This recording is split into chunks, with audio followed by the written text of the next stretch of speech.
तो आप भी बोल सकते हो, ठीक है। So feel free to let us know अगर कोई चीज आपको बीच में समझ नहीं आती, अगर आपका क्लास का पेज ज्यादा होता है, right.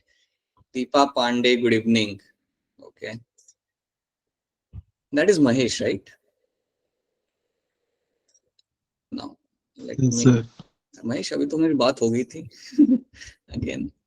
अलजिया, good evening. Okay, now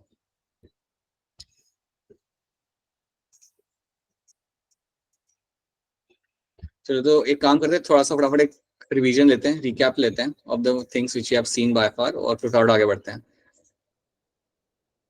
That is something now we have discussed. You have a outer wall and you have in the center you have a sporogenous tissue. ये हमने देखा था हमारे एंथर के माइक्रोस्पोरेंजिया के अंदर। तो अगर आप माइक्रोस्पोरेंजियम की बात करते हो तो आपको याद रखना है दो चीजें आपको मिलती है, you have a sporogenous tissue and you have outer wall.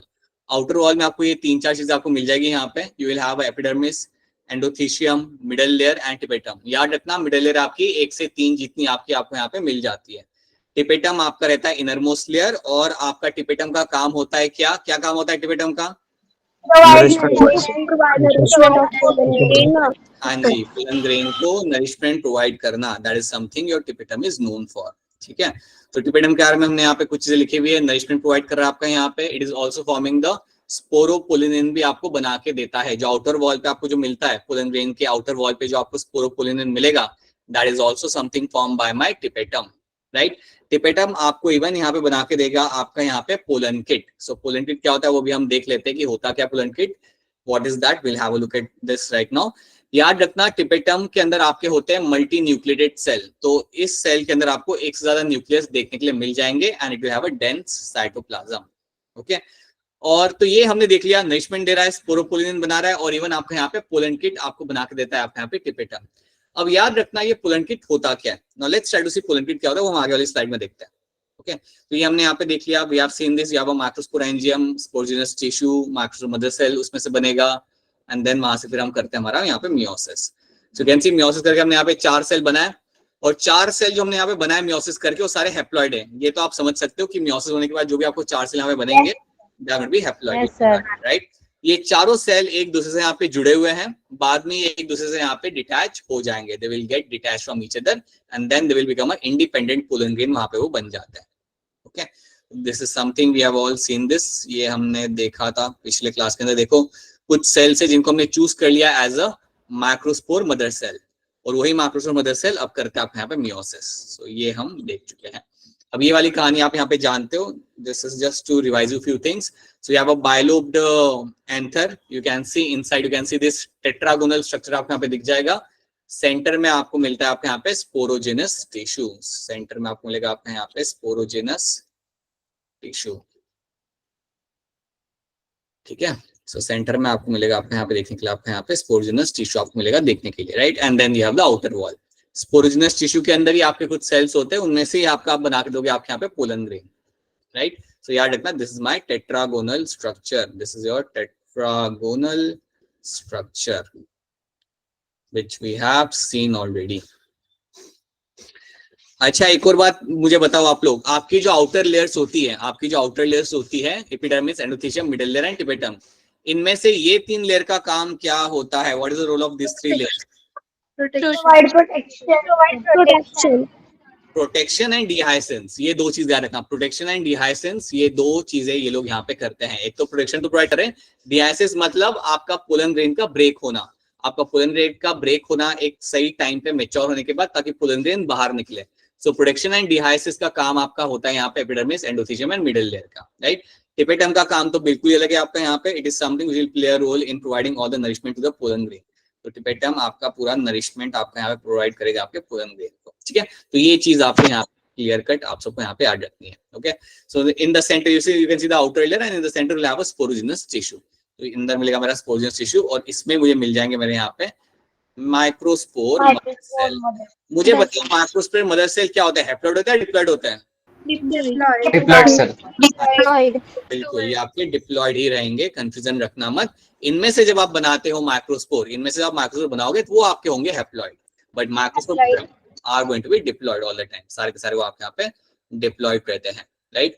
तो यहाँ पे आप वापस देख सकते हो आपके माइक्रोस्पोर हमने बना लिए हैं जो इनिशियली जुड़े हुए रहेंगे, and then they will separate from each other to form the independent microspore, और वही आपके डेवलप करेंगे इनटू योर पोलन ग्रेन। ठीक है, यही फिर आपके जो 4 बने आपके यहाँ पे, they will develop into the mature pollen grain. याद रखना, आपका जो मैच्योर पोलन ग्रेन होता है उसको ही हम बोलते हैं male gametophyte. So male gametophyte is equal to mature pollen grain, याद रखना, male gametophyte is equal to your mature pollen grain, that is something you should know. अब एक और चीज यहाँ पे याद रख लो, ये जब आपके 4 टेट्राड आपके यहाँ पे बनते हैं ना, जब ये 4 आपके बनेंगे यहाँ पे, ये चारों एक दूसरे से यहाँ पे जुड़े हुए होंगे। ये जो 4 आपके यहाँ पे सेल बनेंगे, 4 आपके हैप्लॉइड सेल आपके बनते हैं, ये चारों एक दूसरे से यहाँ पे जुड़े हुए हैं। तो सवाल ये आता है कि यार इनको जोड़ के किसने रखा है? तो याद रखना, इनको जोड़ के रखेगा एक सब्सटेंस। एक सब्सटेंस होता है जो इन चारों को एक साथ जोड़ के रखता है, उस सब्सटेंस को हम बोलते हैं यहाँ पे एज अ कैलोज। उस सब्सटेंस को हम बोलते हैं यहाँ पे as a callose. So callose की मदद से these 4 microspore are attached to each other. तो कैलोज ऐसा समझो कि एक सीमेंटिंग मटेरियल है, और इसके वजह से मेरे ये जो 4 सेल है वो एक दूसरे के साथ वहां पे जुड़े हुए हैं। So that is something called as my callose. ठीक है, लेकिन बाद में ये अलग भी हो जाते हैं, बाद में आप देख पा रहे हो तो अलग भी हो रहे हैं यहाँ पे, राइट। तो इसका मतलब क्या है कि कैलोज हमारा ब्रेक डाउन हो चुका है, कैलोज हमारा यहाँ पे ब्रेक डाउन हो चुका है। ठीक है, तो याद रखना, कैलोज ब्रेक डाउन होता है ना, तो ये चारों सेल्स आपके यहाँ पे अलग अलग हो जाते हैं, दे बिकम इंडिपेंडेंट। अब सवाल यहाँ पे ये आता है कि कैलोज ब्रेकडाउन कैसे हुआ, कैसे ब्रेकडाउन कौन कर रहा था?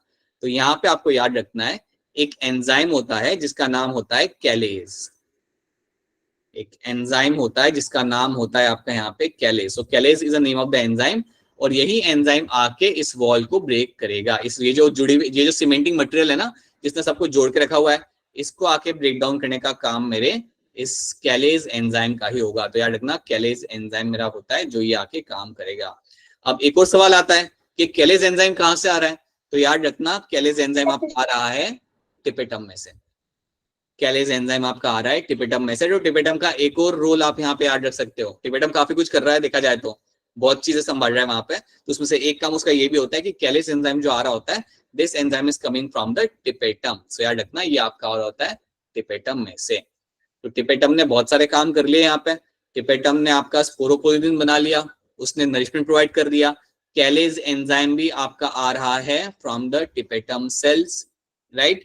ये भी हमने देख लिया। और एक और चीज मैंने जिक्र किया था, pollen kit. Pollen kit formation भी आपका टिपेटम यहाँ पे करता है। ठीक है, तो ये कैलेज वाली बात कहानी समझ आ रही है आप सबको? यहाँ पे कैलेज वाली कहानी समझ आ रही नहीं आ रही? बताओ जल्दी।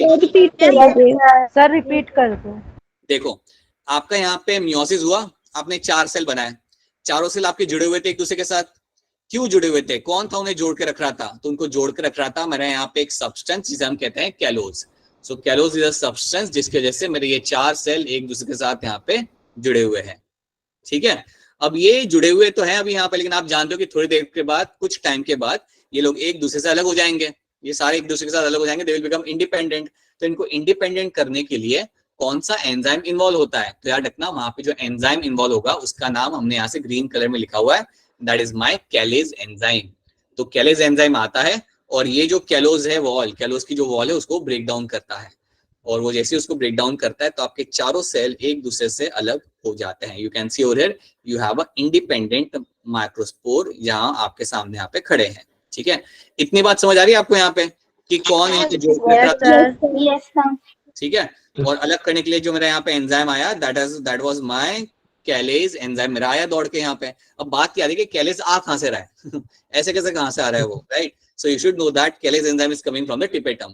तो कैलेज एंजाइम जो आपका होता है, ये टिपेटम जो सेल्स होते हैं ना, वो लोग कैलेज को भेजते हैं कि जाओ और उसे ब्रेक डाउन करो और उसे वहां पे अलग कर दो। You separate the all the 4 cells. ठीक है, क्या अब बात आप सबको यहाँ पे समझ आ रही है? Yes sir. ठीक है, एंड जो लोग क्लास में नए उनको बताना चाहूंगा कि ऐसे ही जैसे अभी बच्चों ने बोला ना कि सर रिपीट कर दो, ऐसे बोल देने का, रिपीट कर दो। So I will be repeating that. Okay, so that is something you will get to see. और जब आपका पोलन ग्रेन डेवलप होता है, so pollen grain will be having the outer wall and inner wall. Inner wall आपकी होती है intine, intine बनी होती है आपकी पेक्टिन और सेलुलोज से, राइट। आउटर वॉल का नाम होता है यहाँ पे exine. Exine will have presence of the sporopollenin, ये हम ऑलरेडी लास्ट क्लास में देख चुके हैं। Sporopollenin will have some, it is highly resistant. अगर आपसे कोई पूछता है ना कि स्पोरोपोलिनिन क्या मटेरियल है, तो आप इतना बोले ना, it is a fatty substance. ये हमने लास्ट क्लास में भी देखा था। याद आ रहा है कुछ? नहीं याद आ रहा? Yes sir. हाँ, इट इज आ रहा है इंस्टॉल कर रहे हो। ठीक है, So that is your fatty substance, right? It is a fatty substance जो आपको मिलता है in the outer wall. It is highly resistant to high temperature, strong acid, enzymes and strong alkaline solution. इन सब से बचाता है, like इन सब का कोई impact नहीं होता basically आपके स्पोरोपोलिन के ऊपर. तो ये बात आपको यहाँ पे याद रखनी है. So this should be clear to all of you. और हम यहाँ पे देखें कि आपका कैसे एंथर ब्रेक हो रहा है और आपका यहाँ पे सारा आपका पोलन ग्रेन बाहर निकलेगा. Now let's try to understand few more things over here. ये है मेरा यहाँ पे पोलन ग्रेन जो हमने यहाँ पे बनाया था, ठीक है. अब पोलन ग्रेन के अंदर आपको एक और चीज याद रखनी है कि जब आप पोलन ग्रेन को ऑब्जर्व करते हो ना, तो बाहर वाला साइड तो आप जानते हो, you will have a sporopollenin, वो सब तो हम जानते हो यहाँ पे, you know you will have a sporopollenin यहाँ पे, वो तो आपका लगाया हुआ है. बट आपके पोलन ग्रेन के अंदर क्या मिलेगा आपको देखने के लिए, या मैं कहूंगा जो उसकी आउटर वॉल होती है विच हैज अ स्पोरोपोलिन. कुछ एरियाज होते हैं जहां पे स्पोरोपोलिन आपको नहीं मिलेगा. कुछ एरिया होगा पोलन ग्रेन का जहां पे आपको स्पोरोपोलिन नहीं मिलता, जैसे ये वाला एरिया है, यहाँ पे आपको स्पोरोपोलिन नहीं मिलेगा देखने के लिए. So this area over here is called as my germ pore. इस एरिया को हम बोलेंगे यहाँ पे as a germ pore. So this area over here is called as my germ pore. So germ pore एक वो लोकेशन होगा pollen grain के ऊपर जहां पे आपको स्पोरोपोलिन देखने के लिए नहीं मिलेगा, and that is called as my germ pore. अब जर्म पोर के बारे में एक बात याद रखना कि जर्म पोर मेरा वो लोकेशन है जहां से मेरा पोलन ट्यूब बाहर निकलेगा. ये वो मेरा लोकेशन है, यहाँ से पोलन ट्यूब बाहर निकलता है. तो याद रखना, यहाँ से pollen tube is going to come out. So pollen tube comes out from germ pore. So germ pore में अगर आपसे कोई पूछे, अगर आपका कोई फ्रेंड आपसे पूछता है कि जर्म पोर का काम क्या होता है या वहां से क्या आ रहा होता है, so you should know that pollen grain. हाँ जी, pollen tube comes out from the germ pore. So pollen tube comes out from here. ठीक है, तो सिंपल लैंग्वेज में समझ लो, यहाँ से आपकी पोलन ट्यूब बाहर निकल के आती है. बाकी पोलन ग्रेन के अंदर you will have a large, you will see a large vacuole आपको यहाँ पे मिल जाएगा, न्यूक्लियस आपको मिल जाएगा. So you will have a vacuole आपको यहाँ पे दिख रहा है. You will also have a nucleus over here. You can see nucleus, you can see over, these are the few things you will clearly see in the pollen grain. अब pollen grain haploid है आपका, याद रखना जो भी अब आपको यहाँ पे मिल जाए वो सारे आपके हैप्लॉइड है. ठीक है, अब मैंने एक बात किया था, मैंने बोला था कि पोलन ग्रेन लाइक आपका जो स्पोरोपोलिन के मैंने बात किया था कि आपके जो टिपिकल सेल होते हैं वो आपको पोलन किट बना के देते हैं. तो पोलन किट यहाँ पे क्या होती है वो हम थोड़ा सा देख लेते हैं. What is my pollen kit, उसको हम थोड़ा सा यहाँ पे देख लेते हैं. तो जब भी आपके सामने पोलन किट टर्म आएगा तो इसका मतलब ये होता है कि आपकी जो पोलन ग्रेन होगा, पोलन ग्रेन के ऊपर कई बार आपको क्या मिलेगा देखने के लिए, you will have a yellow colour. You will have pollen grain के ऊपर आपको कई बार येलो कलर का ऑयली स्टिकी सिक्रेशन आपको मिलेगा. येलो कलर का ऑयली स्टिकी सिक्रेशन आपको मिलता है देखने के लिए पोलन ग्रेन के ऊपर. सो पोलन ग्रेन के ऊपर याद रखना, you will have a yellow colour का ऑयली स्टिकी सिक्रेशन आपको मिलेगा, या ऑयली चिपचिपा सा लिक्विड आपको मिलेगा पोलन ग्रेन के ऊपर. उसको हम बोलते हैं पोलन किट. उसको हम बोलते हैं पोलन किट. अब सवाल यहाँ पे आता है कि इसका फायदा क्या होगा. अगर आपके पोलन ग्रेन के ऊपर अगर कोई ऑयली स्टिकी सिक्रेशन अगर मिल रहा है येलो कलर का, तो चिपकने वाला जो सिक्रेशन है उसका फायदा ये होता है कि वो इंसेक्ट की बॉडी पे इजीली चिपक जाएगा. आपका ये जो सिक्रेशन है ये काफी हेल्प करता है पोलन ग्रेन को चिपकने के लिए इंसेक्ट की बॉडी के ऊपर. तो समझो अगर मधुमक्खी वहां पे खाना खाने के लिए आती है या अपना नेक्टर लेने के लिए आती है, तो कई सारे पोलन ग्रेन उसके बॉडी पे चिपक जाते हैं. क्यों चिपक जाता है? Because the pollen grain has a pollen kit, and pollen kit means what, you have a yellow colour oily secretion. और ये ऑयली सिक्रेशन की वजह से सारे पोलन ग्रेन उसके बॉडी पे चिपक जाएंगे. अब वही हनी भी किसी और फ्लावर पे जाके बैठेगी तो वहां पे पॉलिनेशन आपको उस तरीके से वहां पे हो जाएगा. तो याद रखना ये होता है आपका पोलन किट, और पोलन किट भी आपको बना के देगा आपका यहाँ पे typical cells. This is also something form by my typical cell. तो क्या पोलन किट वाली बात आप सबको यहाँ पे समझ आ रही है? Is this thing clear to all of you? Yes sir. ठीक है, समझा दो एक बार और. हाँ देखो पोलन किट में क्या होता है ना, पोलन किट में क्या होगा, आप सोचो पोलन ग्रेन जो है आपका, पोलन ग्रेन चाहता है कि वो किसी इंसेक्ट के ऊपर जाके चिपक जाए आसानी से, राइट, तभी तो वो ट्रैवल कर पाएगा किसी दूसरे फ्लावर के पास. तो आपको क्या, हाँ, तो आपको क्या मिलेगा, आपका जो पोलन ग्रेन होता है ना उसके सरफेस के ऊपर आपको मिलेगा येलो कलर का ऑयली स्टिकी सिक्रेशन. तो पोलन ग्रेन की जो सरफेस होता है उसके ऊपर आपको लाइक ये सरफेस जो है ना उसके ऊपर आपको एक ऑयली स्टिकी सिक्रेशन आपको यहाँ पे मिल जाएगा. और उसका फायदा क्या होता है कि इसके जैसे पोलन ग्रेन इजिली चिपक पाते हैं इंसेक्ट के ऊपर, मतलब इंसेक्ट के बॉडी के ऊपर, राइट. इंसेक्ट आके बैठा वहां पे सारे वो चिपक गए, and then you will find वो पॉलिनेशन में उस तरीके से उसका एडवांटेज मिल जाता है, क्योंकि अगर पोलन ग्रेन चिपक गया तो हनी बी के साथ जाएगा वो दूसरे फ्लावर तक। Yes sir. ये होता है हमारे यहाँ पे पोलन किट। ठीक है, चलो आगे बढ़ते हैं। That is something you will find happening over here. अब एक काम करते हैं यहाँ पे, अब एक बात यहाँ पे ध्यान से सुनो। आपका जो पोलन ग्रेन यहाँ पे रहेगा, अज्यूम दैट ये है मेरा यहाँ पे पोलन ग्रेन, थोड़ा सा इसको जिगजैग को बना देते हैं, स्पोरोपोलिन बना देते हैं, right. So have sporopollenin over here, पूरे जगह पे नहीं बनाऊंगा, थोड़ा सा स्पेस रख दूंगा यहाँ पे। And now you know that it will be having your particular nucleus, right. So assume that you have a nucleus over here. अब पोलन ग्रेन के अंदर आपको क्या मिलेगा देखने के लिए, the pollen grain will undergo mitosis. ठीक है, अब पोलन ग्रेन में आपको क्या लगेगा होते हुए आपको यहाँ पे, so initially what will happen कि पोलन ग्रेन जब कहता है ना कि अब मुझे एक बार पोलन ग्रेन आपका डेवलप कर गया, डेवलप करने के बाद अब इसके अंदर कुछ इवेंट्स यहाँ पे होंगे। तो एक चीज आपको याद रखनी है दैट पोलन ग्रेन बनने के बाद माइक्रोस्पोर जब आपका मैच्योर हो रहा होता है तो वो टाइम पे क्या होगा, you will find there will be one mitosis will takes place over here. यहाँ पे आपका होगा एक माइटोसिस। अब जैसे ही अंदर यहाँ पे माइटोसिस हुआ, mitosis is equal division, you know that. अब जैसे ही यहाँ पे माइटोसिस होता है तो अब आपको यहाँ पे दो सेल दिख जाते हैं। माइटोसिस होने के बाद what will happen, now you will find two cells will be seen, या दो न्यूक्लियस और एक वॉल आपको बीच में आपको मिल जाएगी। मैं आपको बताता हूँ, तो यहाँ पे आपका होगा माइटोसिस, और माइटोसिस होने के बाद आपको यहाँ पे क्या मिलेगा। So after mitosis you will find कि आप यहाँ पे you will find two nucleus will be seen, right. एक न्यूक्लियस हम यहाँ पे बनाते हैं, एक न्यूक्लियस हम यहाँ पे बनाते हैं, राइट। एक थोड़ा बड़ा बनाते हैं, एक थोड़ा छोटा बनाते हैं, right. And now you will have one wall formation will be scene, एक आपको वॉल फॉर्मेशन आपको यहाँ पे मिल जाएगा, एक आपको वॉल फॉर्मेशन आपको यहाँ पे मिल जाता है। तो सडनली आप पोलन ग्रेन के अंदर आपको यहाँ पे दो सेल दिखने लगेंगे। तो सडनली अभी पोलन ग्रेन में से जहाँ पे आपको सिर्फ एक ही सेल दिख रहा था, now the pollen grain will have the two cells, right. अब दो सेल मेरे कौन से हो गए, एक नीचे वाला हो गया, एक बड़ा वाला ऊपर वाला हो गया। अब जो छोटा वाला जो मेरे यहाँ पे सेल है जो बना है, अभी कब बना, माइटोसिस के बाद जो मेरा यहाँ पे एक सेल बना छोटा वाला, the small cell over here is called as my generative cell. हाँ जी, this cell is called as my generative cell. तो छोटा वाला सेल जो मेरे यहाँ पे बना है वो है मेरे यहाँ पे जनरेटिव सेल, और जो बड़ा वाला सेल मेरा यहाँ पे बना है that cell is called as my vegetative cell, vegetative cell. तो ये बात आपको रखनी है यहाँ पे याद कि आपके दो टाइप के सेल आपको यहाँ पे बनते हैं मिलते हुए आफ्टर माइटोसिस। दो सेल आपको मिलेंगे यहाँ पे, एक होगा छोटा वाला जनरेटिव सेल और बड़ा वाला जो आपका होगा that is my vegetative cell. तो याद रखना small one is my generative, ये जनरेटिव सेल आपका हमेशा यहाँ पे रहेगा small, right. Vegetative cell is always going to be a large one, okay. अब एक और बात याद रखना, वेजिटेटिव सेल जो होता है इसका एक और नाम यहाँ पे होता है, it can be also called as my tube cell. इसको आप इवन बोल सकते हो as a tube cell, right. इसको आप इवन कह सकते हो यहाँ पे as a tube cell, okay. अब एक बात आपको यहाँ पे याद रखनी कि अगर आपसे कोई पूछ ले, अगेन अगर आपसे आपके टीचर से अगर आपके फ्रेंड्स पूछे कि इन दोनों सेल्स में से कौन से सेल के पास न्यूट्रिशन के लिए आपका कंटेंट होता है, has a dense cytoplasm with the nourishment, तो आपका आंसर यहाँ पे होगा वेजिटेटिव सेल। हाँ जी, so vegetative cell will be having ample of nutrient. सो इसके अंदर आपको न्यूट्रिएंट रिच सेल ये होता है। सो यहाँ पे मैं लिख देता हूँ, it this cell is going to be my nutrient rich cell.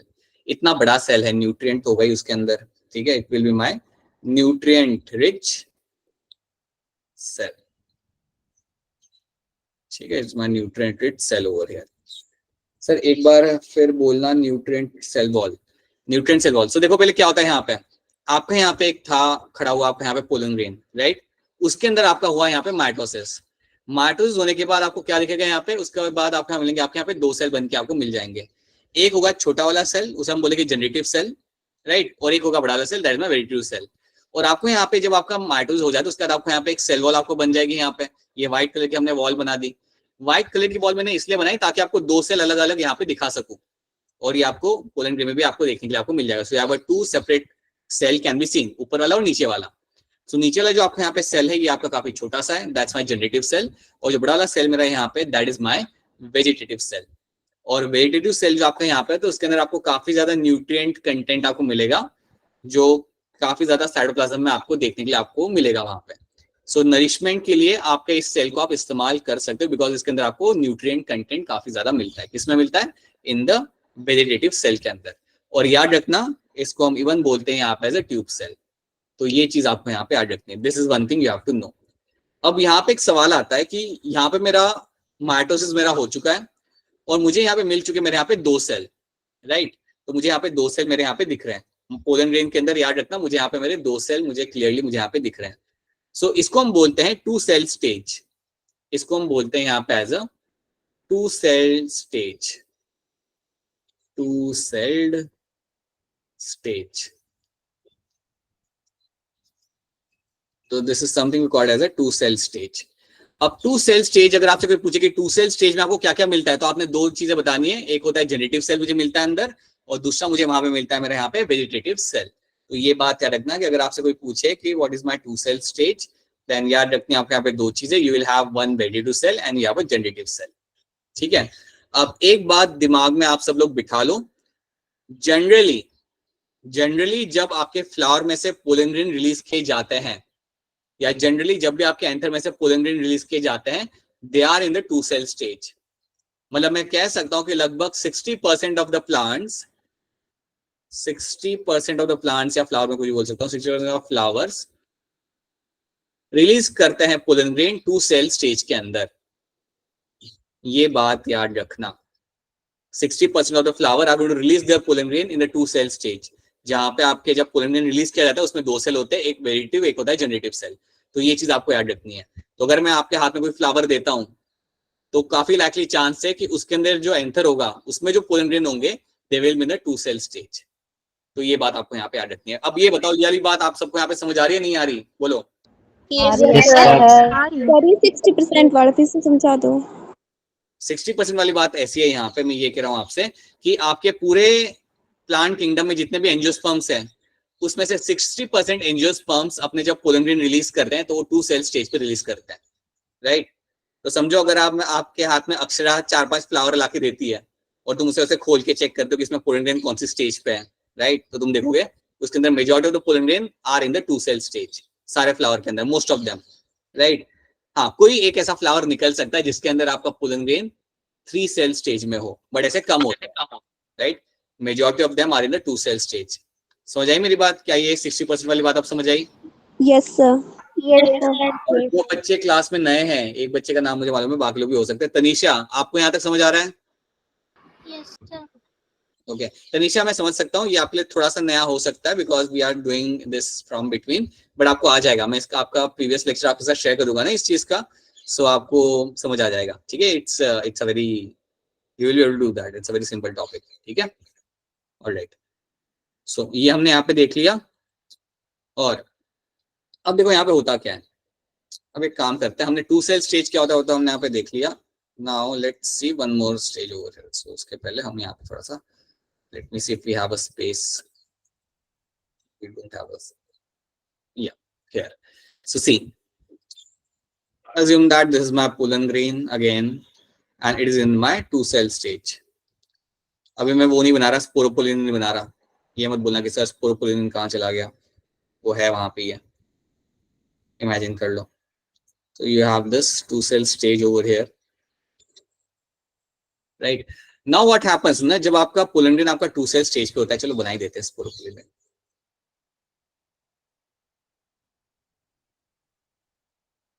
ठीक है, राइट। सो ये है मेरा यहाँ पे पोलन ग्रेन जो 2 सेल स्टेज पे है। अब इसके बाद क्या होगा ना, 2 सेल स्टेज के बाद भी एक और बार माइटोसिस होता है। अब वो माइटोसिस कई बार होता है फ्लावर के अंदर ही, या कई बार होता है वो आपका स्टिग्मा पे गिरने के बाद। सो व्हाट हैपेंस ना, that you will find one more mitosis will take place over here.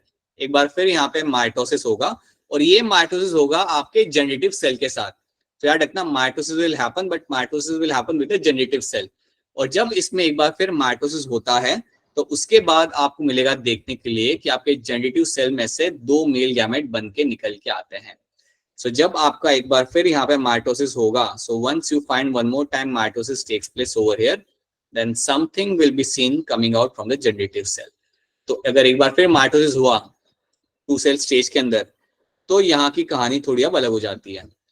अब आपको यहाँ पे मिलेगा देखने के लिए, now you will find presence of 2 male gametes. यहाँ पे आपको मिलेंगे आपके 2 male gamete, 1 and 2. So 2 male gametes have been seen over here, right? And बाकी आपका वेजिटेटिव सेल या ट्यूब सेल तो आपका वैसे वैसे ही आपका यहाँ पे रहेगा। और अगर आपको ऐसी कंडीशन अगर आपको मिलती है तो समझो अगर अक्षरा मुझे फ्लावर ला के देती है और कहती है कि सर इसमें चेक करो कौन से स्टेज पे है मेरा पोलन ग्रेन, और मैं बोलूंगा हाँ ठीक है बेटा यही करता हूँ मैं दोपहर भर, राइट। अगर मैं उसे चेक करता हूँ and I get to realize कि उसमें 3 सेल लगे हुए हैं, तो उसमें 3 सेल मेरे वहां पे कौन से होंगे? I will have a vegetative cell, I will have a vegetative cell, वो तो मेरा वहां पे रहेगा ही रहेगा। उसके साथ आई will have 2 male gametes, 2 male gametes.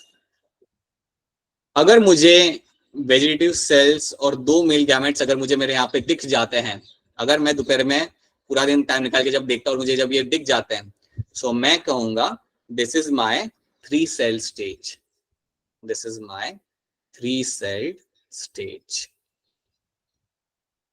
ठीक है, 3 सेल स्टेज कॉमन नहीं मिलता, मतलब जनरली आपका पोलन ग्रेन जब रिलीज किए जाते हैं तब तो 60% pollen grain are release in the 2 cell stage. 3 cell stage आपको बाद में मिलता है देखने के लिए, लेकिन आपको मिलेगा कभी ना कभी तो ये मिलेगा, बिकॉज मेल गैमेट तो बनाने जरूरी है, right. So that is my 3 cell stage, ये भी आपको देखने के लिए मिलता है, राइट। और ये देखो कई बार ऐसा होगा कि पोलन ग्रेन के अंदर ही 3 सेल स्टेज आपको मिल जाएगा, और बाकी के टाइम पे क्या होगा कि जब पोलन ग्रेन आके गिरता है स्टिग्मा के ऊपर, फीमेल गायनोशियम के ऊपर, तब वहां पे गिरने के बाद आपका माइटोसिस कंप्लीट होता है। तो वहां पे गिरने के बाद आपका माइटोसिस होगा and then you have the 2 male gametes have been formed. तो याद रखना ये जो माइटोसिस आपके यहाँ पे हो रहा है, the mitosis taking place with the generative cell. So mitosis जो आपके यहाँ पे होगा, so always remember this mitosis will be happening for the generative cell के साथ, ठीक है। So this will be happening with my generative cell, और आपको 2 मेल गैमेट यहाँ पे मिलते हैं। और प्लीज एक बात यहाँ पे याद रखना, जो भी आपको यहाँ पे मिल रहा है, चाहे मेल गैमेट हो चाहे वेजिटेटिव सेल हो, जो भी आपको मिल रहा है, एवरीथिंग विल बी हैप्लॉइड। हर एक चीज जो आपको यहाँ पे मिलेगी that is going to be haploid over here. तो this should be clear to all of you. So याद रखना you have a 2 cell stage and 3 cell stage. ज्यादा कॉमन कौन सा होता है जब पोलन ग्रेन रिलीज किए जाते हैं तब? 2 cell stage. Cell stage is much more common, right, very true. ठीक है, तो यही चीज आपको इस पिक्चर में आपको यहाँ पे देखोगे। तो ये एनसाइड का यहाँ पे पिक्चर है जहाँ पे आप देख सकते हो कि कैसे आपका एक जो माइक्रोपोलन ग्रेन है उसके अंदर आपका यहाँ पे माइटोसिस होगा and then you will have a 2 cell stage is been seen, right. 2 cell stage की पिक्चर यहाँ पे एनसाइड मैंने देख रखी हुई है। You have a vegetative cell and you have a generative cell. Vegetative cell को हम इवन बोलेंगे यहाँ पे as a tube cell, okay. So 2 cell stage, most angiosperm shed pollen at this stage, majority of the angiosperm इस stage पे release करते हैं। 3 cell stage की अगर हम बात करें यहाँ पे, it is not so common, इतना कॉमन ये आपको नहीं मिलता देखने के लिए, बट कई सारे एंजियोस्पर्म इस स्टेज में भी आप पे रिलीज करते हैं। तो ये बात आप सबको यहाँ पे याद रखनी है। This is something should be clear to all of you. 3 cell and 2 cell stage, क्या इतनी बात आप सबको यहाँ पे समझ आ रही है? Is this clear to all of you? बताइए। Yes, sir. Yes, sir. Wall, it is a general cellulose wall.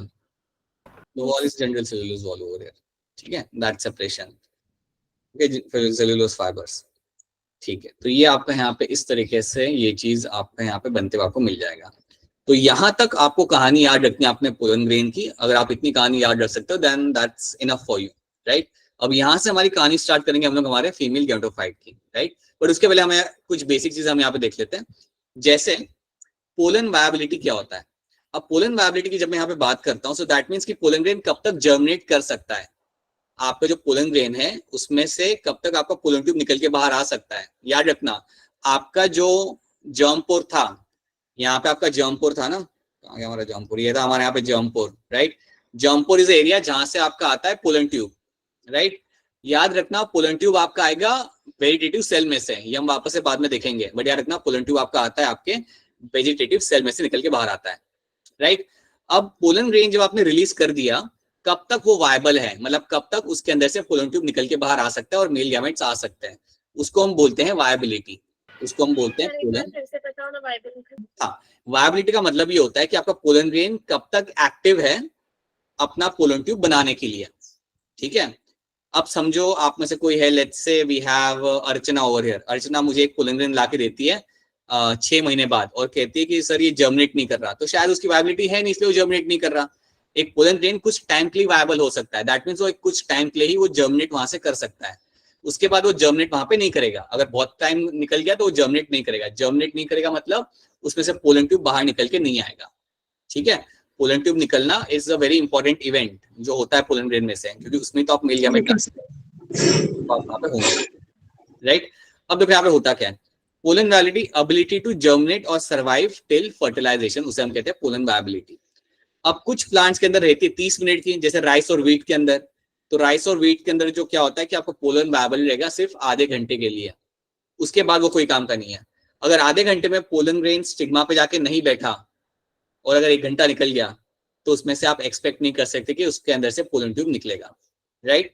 On the other hand कुछ मेरे ग्रुप ऑफ प्लांट होते हैं जिनके अंदर पोलन वायबल रहता है कई सारे महीने के लिए, रोजिएसी, लेगुमिनेसी, सोलिनेसी, इन सारे ग्रुप के अंदर आपका पोलन वायबल रहेगा for a large number of months, कई सारे महीनों के लिए आपका पोलन यहाँ पे आपका वायबल रहता है।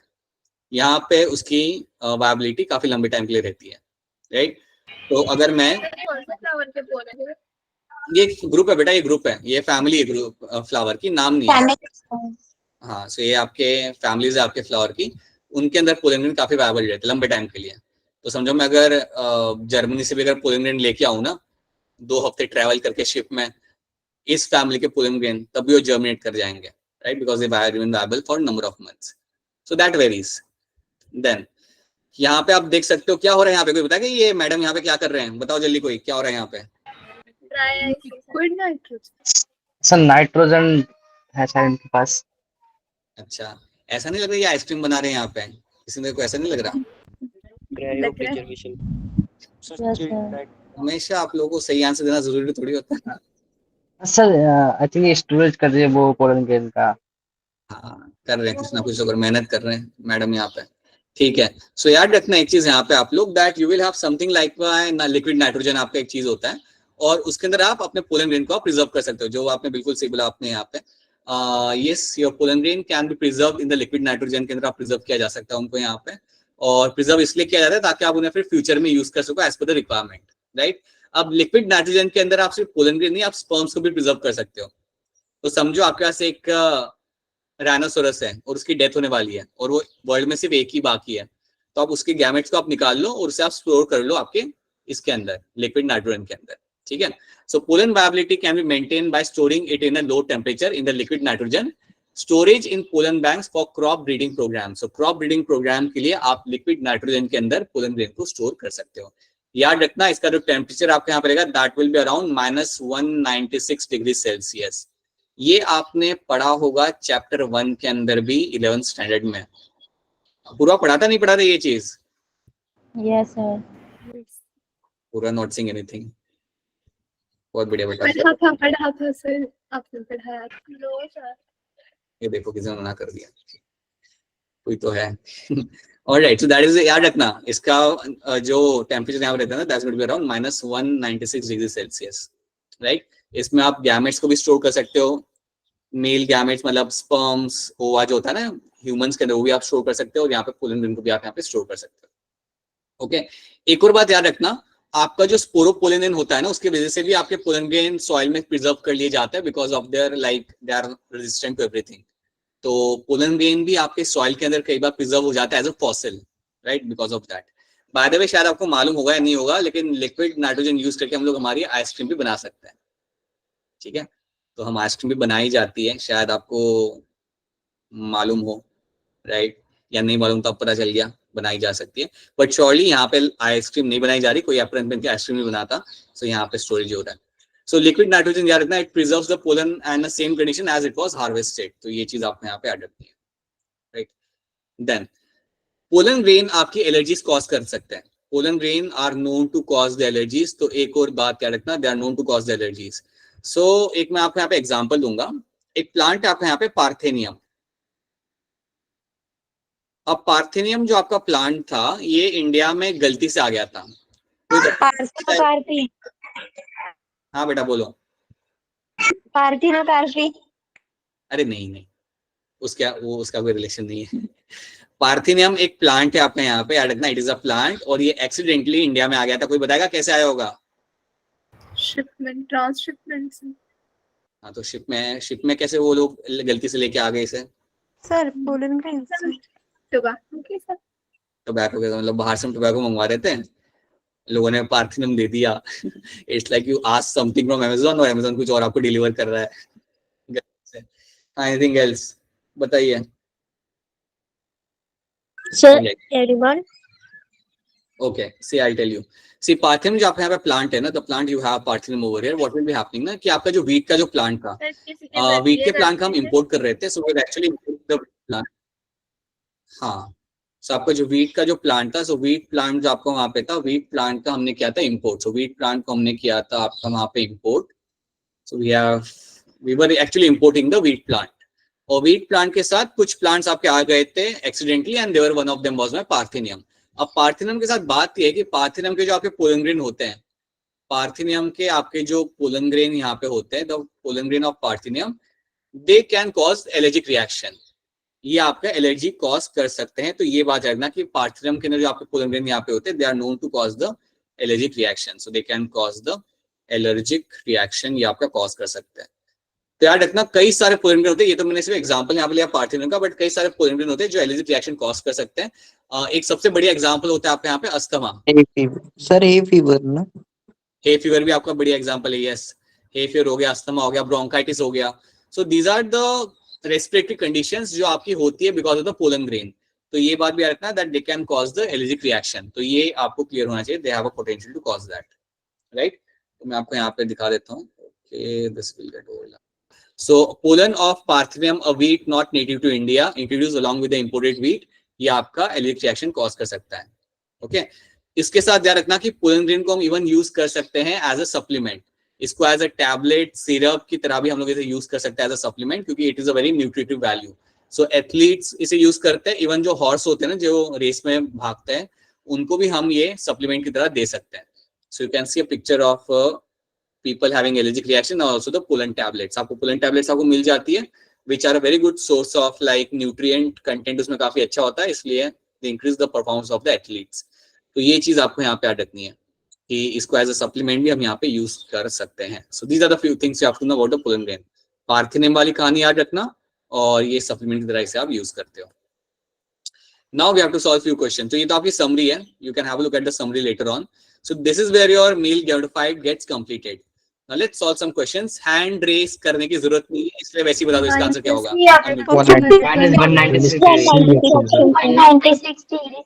बिल्कुल सही, ऑप्शन सी मेरा 196 degree Celsius is the correct answer over here. इस टेम्परेचर पे आप इसको स्टोर करते हो, right, in the liquid nitrogen के अंदर। इसका आंसर भी आप अनम्यूट करके वैसे ही बता सकते हो। ध्यान से देख लो इस क्वेश्चन को and then tell me the answer. Option D. अगर आप यहाँ पे कह रहे हो तो आपका आंसर यहाँ पे सही है। Which of the following proved to be helpful in preserving pollen as a fossil? तो yes, आपका स्पोरोपोलिन की वजह से ही आपका पोलन ग्रेन स्टोर किया जाता है as a fossil, it can be preserved as a fossil, क्योंकि ये हाईली रेजिस्टेंट आपका एक फैटी सब्सटेंस ऑर्गेनिक मटेरियल है। ये तो हम लास्ट टाइम कर चुके थे। Pollen tablets are available in the market for, ध्यान से देखिए and then try to answer this. Pollen tablet किस चीज के अवेलेबल होते हैं, अगर अनम्यूट करके बता सकते हैं। Supplementing food, supplement, Option C, sir. right। Pollen tablets are available in the market as a supplementing food, so that is going to be a true thing। ये चीज आपको यहाँ पे होते हुए आपको यहाँ पे मिल जाएगी, ठीक है। देन अब इसका आंसर करोगे आप लोग हैंड रेज करके। What is the function of a germ spore, इसका आंसर करोगे आप लोग यहाँ पे हैंड रेज करके। You have to raise your hand to answer this. So question देख लो ध्यान से, ऑप्शन देख लो यहाँ पे ध्यान से, and then you have to raise your hand. Okay, alright. Archana क्या लग रहा है इसका आंसर? Option C. आपको नम्रता आपको क्या लग रहा है? Option D. Option D, okay. प्रखर? सी। सी। किरण आपको क्या लग रहा है? Option D, sir. Option D. याद रखना मैंने आपको बोला था it is the initiation of the pollen tube. Pollen tube आपका आ रहा होता है बेटा जर्मपोर में से, ठीक है, डायरेक्ट आपके मेल गैमेट्स को रिलीज नहीं करता, आपके जर्मपोर में से आपका पोलन ट्यूब निकल के आ रहा होगा।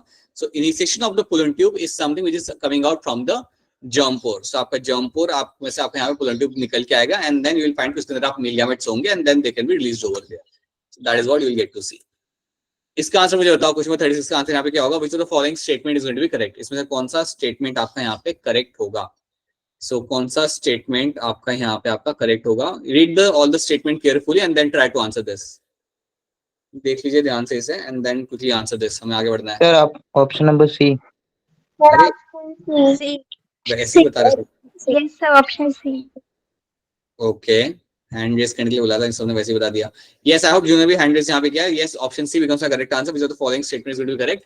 Sporopollenin can withstand high temperature as well as strong acid and alkalis. So yes, option C मेरा बनेगा यहाँ पे as a correct answer. So option C here becomes my correct answer. बिल्कुल सही स्टेटमेंट है मेरा यहाँ पे। ओके, इसका आंसर आप ऐसे अनम्यूट करके बता दो।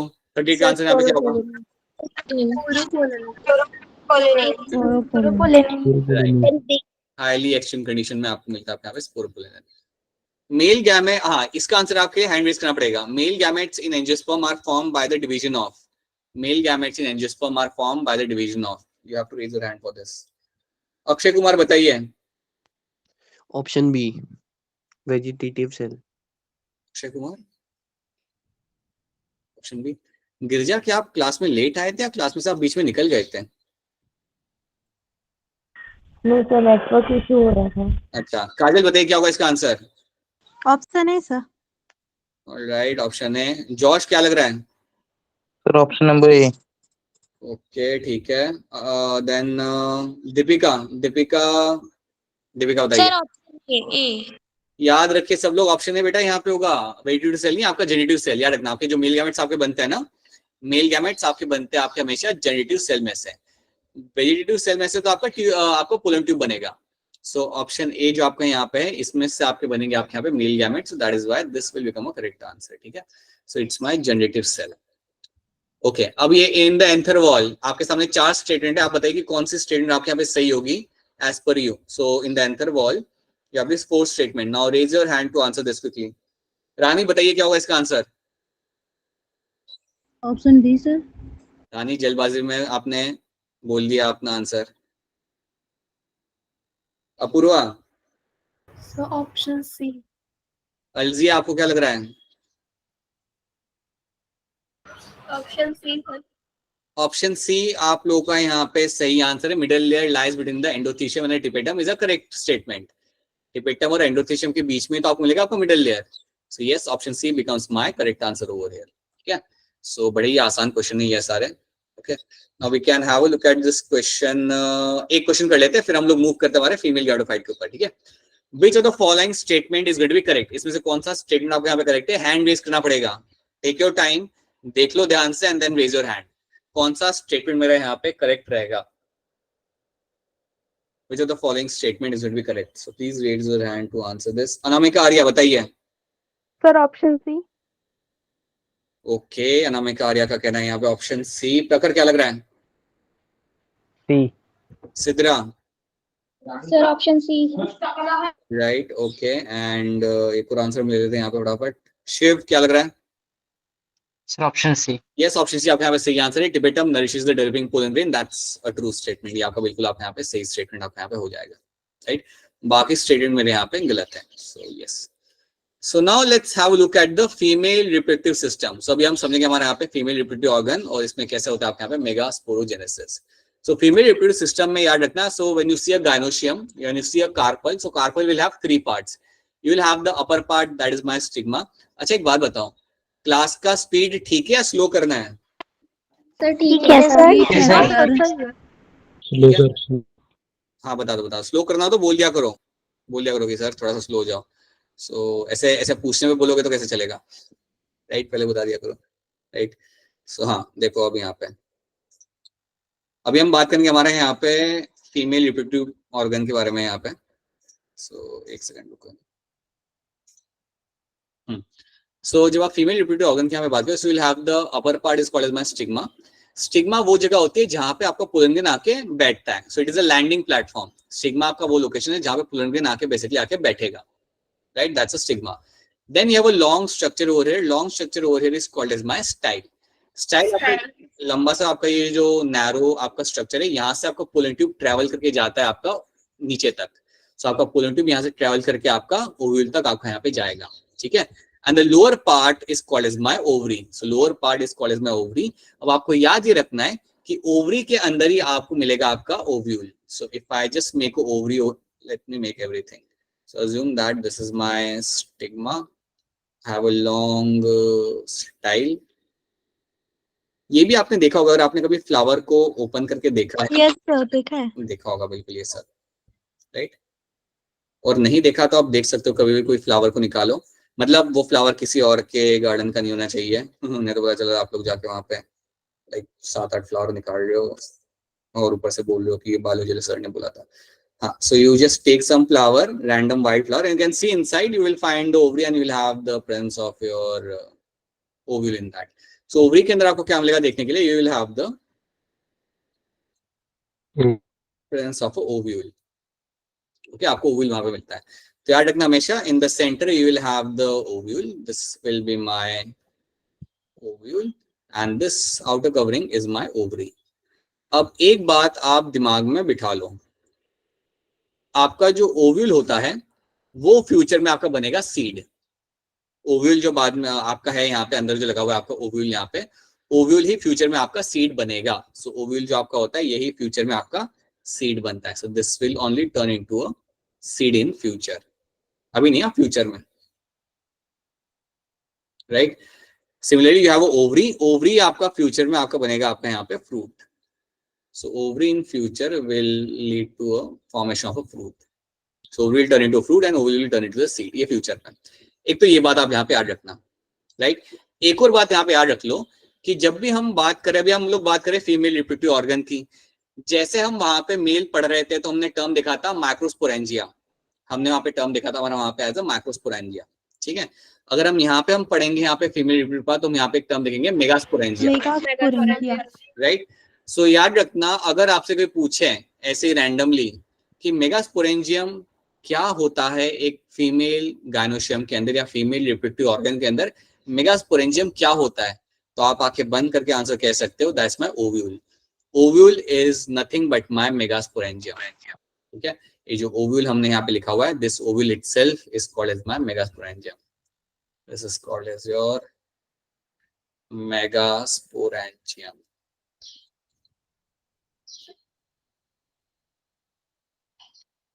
ठीक है। That is something you have to know. So this is going to be called as my megasporangium. याद रखना ये चीज को, ठीक है। So ovule is nothing but my megasporangium, right? तो जब भी मैं megasporangium अब नाम लूं तो समझ जाना मैं ओवल के बारे में, उसके अंदर क्या हो रहा है उसके बारे में बात करूंगा, ठीक है। So that is something you have to know about the flower. That is something you have to know about the gynoecium. You have a stigma, style, long style, and then you have the ovule in the center and ovary in the outer wall. तो ये आपको यहाँ पे याद रखना है, okay. So इतनी बात समझ आ रही है आप सबको यहाँ पे? Is this clear to all of you? Yes, Yes, sir. Yes, sir. ठीक है। कोई भी चीज अगर दिक्कत आ रही हो तो प्लीज बता देना। चलो आगे देखते हैं। So you can see a picture over here of a stigma, style and ovary, right? The swollen base part of the pistil is called as my ovary.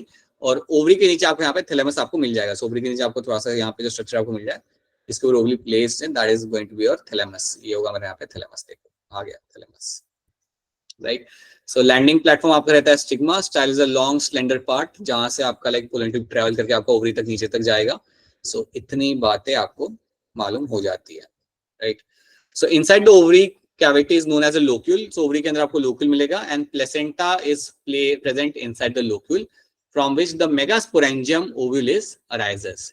तो मैं आपको यहाँ पे बताता हूँ, देखो, let me try to tell you this over here. अब मैं क्या कर रहा हूँ ना, मैं आपको ओव्यूल बना के यहाँ पे दिखा रहा हूँ। So I am just going to make ovule over here. So इसको ध्यान से देखना।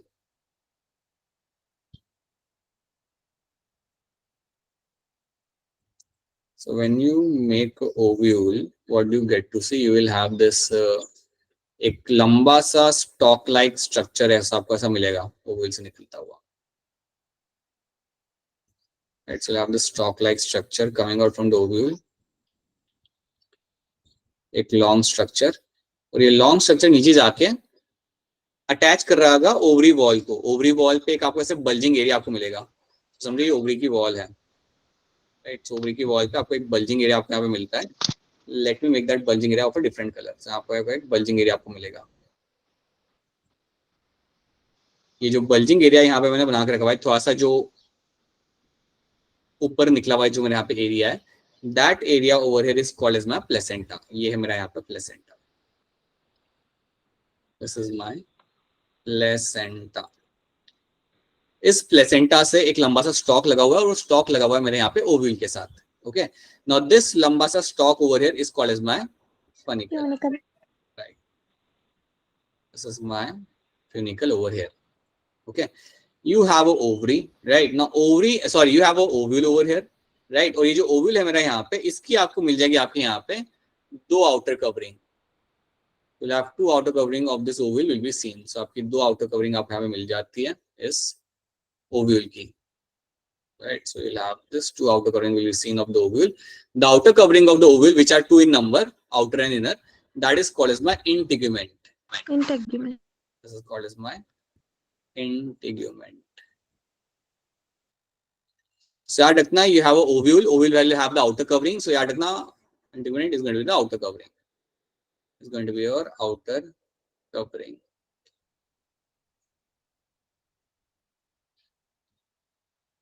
Right? So that let's draw this complete outer covering over here. अब ये तो हमने देखा कि you have a outer covering in the ovule, you have a long stalk, that's my funicle, you have a placenta. अब बीच में यहाँ पे क्या मिलता है?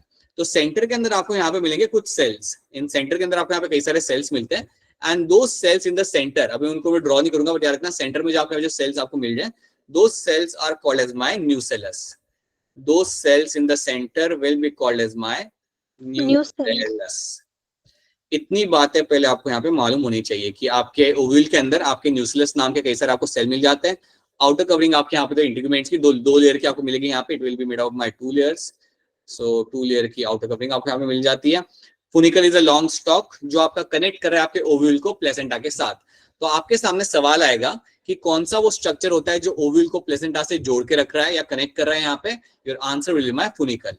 फुनिकल is going to connect my placenta with the ovule.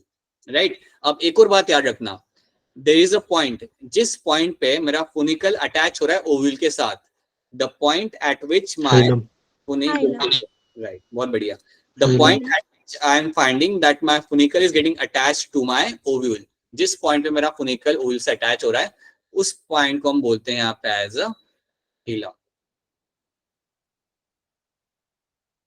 तो ये भी एक पॉइंट आपको यहाँ पे याद रखना है. तो ये लेबलिंग्स और लेबलिंग्स क्या कह रही है यहाँ पे, it should be clear to all of you. Nucellus जो बीच के यहाँ पे सेल्स होते हैं हम कहते हैं यहाँ पे न्यूसेलस. इसके अंदर ओव्यूल के अंदर आपको मिलेगा एम्ब्रियो सैक, लेकिन अभी हम उसे बना नहीं रहे, वो हम स्लोली बनाएंगे. अभी याद रखना अभी नहीं है एम्ब्रियो सैक. इमेजिन करो कि अभी नहीं है एम्ब्रियो सैक, ठीक है. You just have to know. हाँ बेटा बताना, प्लेसेंटा कहाँ पर होता है? Placenta is near on the ovary wall. ये आपकी जो ओवरी की जो वॉल है ना, ये आपकी ओवरी की वॉल है. सो ओवरी की वॉल के ऊपर आपको मिलेगा आपका यहाँ पे placenta. This is my ovary wall, this is your ovary wall. और ओवरी वॉल के ऊपर आपको एक बल्जिंग स्ट्रक्चर यहाँ पे दिख रहा है जो मैंने ग्रीन कलर का बना के रखा हुआ है. That bulging structure is called as my placenta.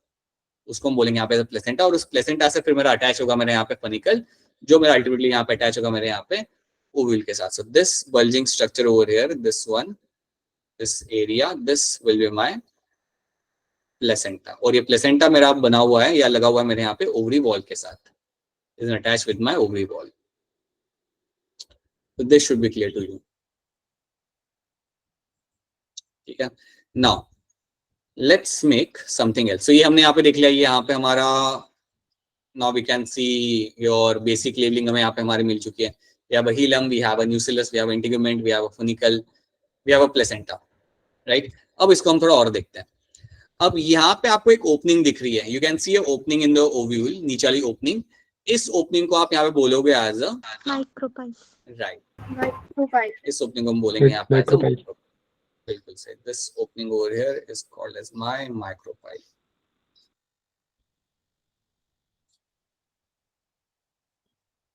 ये माइक्रोपाइल ही वो ओपनिंग है जहां से मेरा पोलिटिव एक्चुअली में एंटर करता है.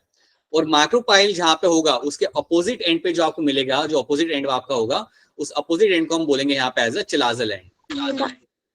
उस अपोजिट एंड को हम बोलते हैं यहाँ पे as a chalaza. So opposite end is called as my chalaza. तो अगर आपको चलाजा ढूंढना हो तो यार इतना पहले आपको ढूंढना पड़ेगा माइक्रोपाइल. सो माइक्रोपाइल के अपोजिट जो होता है that is called as my chalazal end. Okay, तो ये आपको मालूम होना चाहिए. So this is what you will find in the general ovule के अंदर. आपको इतनी बातें यहाँ पे आ जाती हैं. न्यूसेलस बीच में सेल्स है, राइट. और देखो अभी जो न्यूसेलस के जो सेल्स हैं यहाँ पे, they are all diploid cells. They are all going to be diploid cells over there, ठीक है। ये आपकी डिप्लॉयड सेल्स है, ये हैप्लॉयड सेल्स नहीं है, अभी कुछ हैप्लॉयड अंदर हमने बनाया नहीं है। जो भी सेल्स आपको यहाँ पे दिखेंगे सब जगह पे they are all my diploid cells, right. तो इस स्ट्रक्चर से वाकिफ हो जाओ क्योंकि ये स्ट्रक्चर आपके सामने बार बार आएगा। Okay, now let's see. So उसके अलावा now let's this is something, now before that let's understand couple of more things. जब हम गायनोस्टोमी की बात करते हैं, अगर आपके फ्लावर के अंदर सिंगल कार्पल है, अगर आपके फ्लावर के अंदर सिंगल कार्पल है, देन वहां पे हम एक टर्म यूज करते हैं, and that term is my monocarpellary. So that means my flower is going to be my monocarpellary. Simple है। अगर आपका एक फ्लावर है उसमें आपको 5-6 कार्पल्स आपको वहां पे दिख रहे हैं, अगर आपको वहां पे 5-6 कार्पल्स दिख रहे हैं, then you can call them as a multicarpellary. Simple है, it's a very simple thing, right. हाँ, तो देखो अगर आपका सिंगल कार्पल है then call them as a monocarpellary, अगर सिंगल पिस्टिल अंदर तो, right. If you have multiple pistil, बेटा कोई कुछ मेटाकार्पेलरी या multicarpellary, if you have multiple pistil, 7-8 pistil वहां पे लगे हुए आपके, अगर 7-8 पिस्टिल अगर वहां पे आपके लगे हुए हैं, और पिस्टिल मतलब वही है द स्ट्रक्चर भी नहीं, यहाँ पे कंफ्यूज मत हो जाना, ये इसको हम पिस्टिल भी कहते हैं, राइट। या स्टिग्मा, स्टाइल एंड या ओवरी, कंफ्यूज मत होना, यही इसको हम पिस्टिल भी बोलते हैं। This is also something called as my pistil. Carpel भी बोल सकते हो आप इसे, इसको भी आप पिस्टिल भी कह सकते हो। इतने सारे नाम इन्होंने देख रखे हुए हैं, कंफ्यूज नहीं होना है, right. So now you can find multicarpellary condition में आपको क्या मिलेगा यहाँ पे, that you have a multiple pistil. एक से ज्यादा आपको मिलेंगे वहां पे देखने के लिए। अब एक चीज याद रखना, अगर आपके पास बहुत सारे पिस्टिल है, राइट, या एक पिस्टिल है, ऐसे बहुत सारे पिस्टिल आपके पास, और सारे दूर दूर खड़े, मतलब सारे एक दूसरे से अटैच नहीं है। इफ यू हैव मल्टीपल पिस्टिल्स और वो सारे पिस्टिल्स एक दूसरे से यहाँ पे अटैच नहीं है, याद रखना, ये सारे के सारे पिस्टिल जो यहाँ पे है आपके, ये सारे के सारे फ्री है, they are all going to be free from each other. अगर ये एक दूसरे के साथ यहाँ पे फ्री है और अटैच नहीं है, then such condition is called as my epocarpus. Such condition, बिल्कुल सही, such condition को हम बोलेंगे यहाँ पे as a epocarpus। ये सारे के सारे पिस्टिल वहां पे है लेकिन वो एक दूसरे से जुड़े हुए नहीं है, वो सारे डिटैच्ड है, फ्री है एक दूसरे के साथ, right. So that is called as my epocarpus। अगर आपके पिस्टिल अगर आपको यहाँ पे मिलते हैं और वो सारे एक दूसरे के साथ चिपके हुए हैं, सो assume that you have all those pistils और वो सारे के सारे वहां पे अटैच्ड एक दूसरे के साथ, सब चिपके हुए हैं। अजीब सी पिक्चर है, but I hope you understand that all those pistils over there are going to be, let's say, attached to each other। अगर आपको ऐसी कंडीशन अगर आपको मिल जाती है, then that is my syncarpus। syncarpus है, they are all going to be fused। syncarpus के अंदर you will find they are all going to be fused। ये सारे के सारे आपके यहाँ पे रहते हैं, आपके यहाँ पे fused। चलो, so you have a epocarpus condition and you have a syncarpus। epocarpus में आपको क्या मिलेगा यहाँ पे, your pistils are going to be free। pistils आप आपके यहाँ पे free होते हैं। syncarpus में you can see over here the pistil or carpels are going to be fused। pistil या carpels जो आपके यहाँ पे होते हैं, they are all going to be fused। तो syncarpus, epocarpus term आपको यहाँ पे याद रखना है।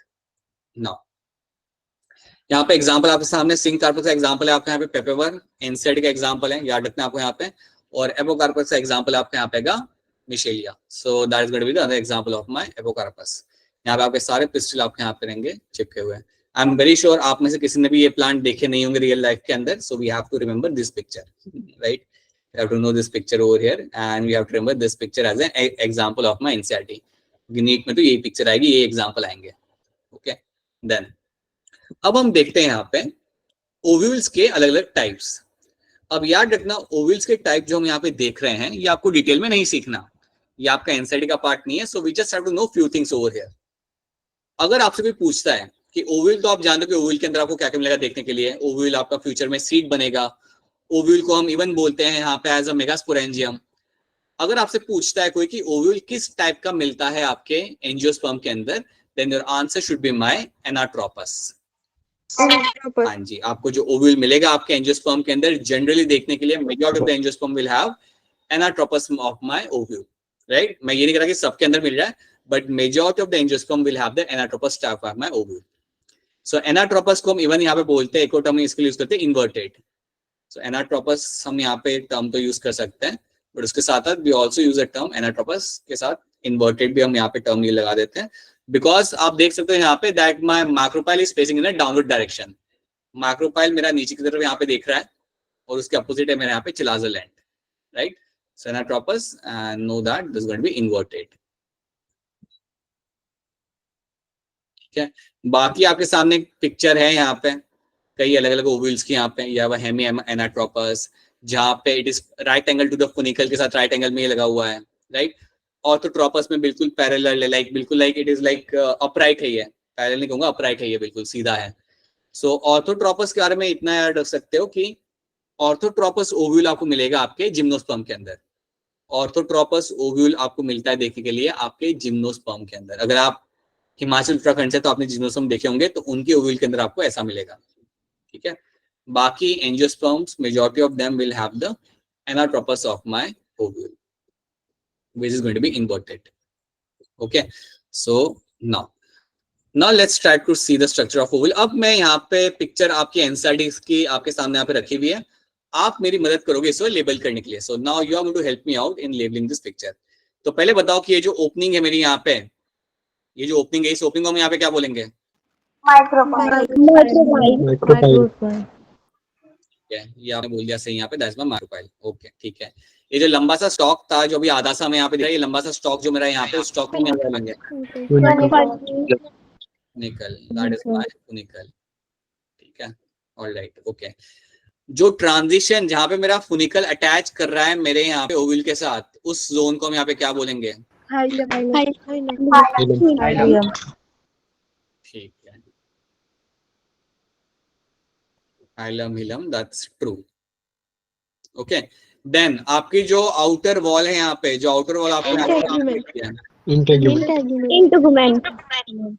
इंटीग्यूमेंट, बिल्कुल से, that is called as my integument, right? और इंटीग्यूमेंट जो आपकी यहाँ पे होती है, that is my outer wall. और याद रखना ये आउटर वॉल का बेसिकली काम होता है प्रोटेक्शन का। हाँ, कुछ बहुत एक्सेप्शन इसका रोल नहीं होता, it will have a protective role. हाँ, प्रोटेक्टिव रोल इसका यहाँ पे होता है, राइट? ओके, सेंटर वाले एरिया में जो मुझे यहाँ पे सेल्स मिल जाएंगे देखने के लिए, सेंट्रल एरिया में उन्हें हम क्या बोलेंगे? न्यूक्लियस नहीं, न्यूक्लियस बोलना, न्यूक्लियस मत बोलना please. Alright, so you know all those things, you can C, label कर सकते हो, बहुत बढ़िया बात है, ठीक है? नाउ तो ये है आपके सामने पिक्चर, वही जो हमने बात बनाई थी वहां पे, the same picture is in front of you. So ये लेबलिंग्स प्लीज याद रखना, what is your chalazal end याद रखना, माइक्रोपाइल याद रखना। अंदर मिलता है आपको एम्ब्रियो सैक। एम्ब्रियो सैक के बारे में मैंने कोई भी बात नहीं की है, वो हम बाद में करेंगे, राइट? उसको भी आप इग्नोर करो, लेकिन बाकी सब याद रखना। या वो न्यूक्लियस, या वो इंटीग्यूमेंट्स, यू हैव एंटीपोडल्स, ये सब, अच्छा एंटीपोडल्स इग्नोर करो, या वो हिलम एंड या वो funicle. These are the few things you have to remember over here, ठीक है? चलो अब एक काम करते हैं। सो अगेन पिक्चर ये बार बार सामने इसलिए आ रही है ताकि आपको याद हो जाए हमेशा, you should know what are the labelings over here.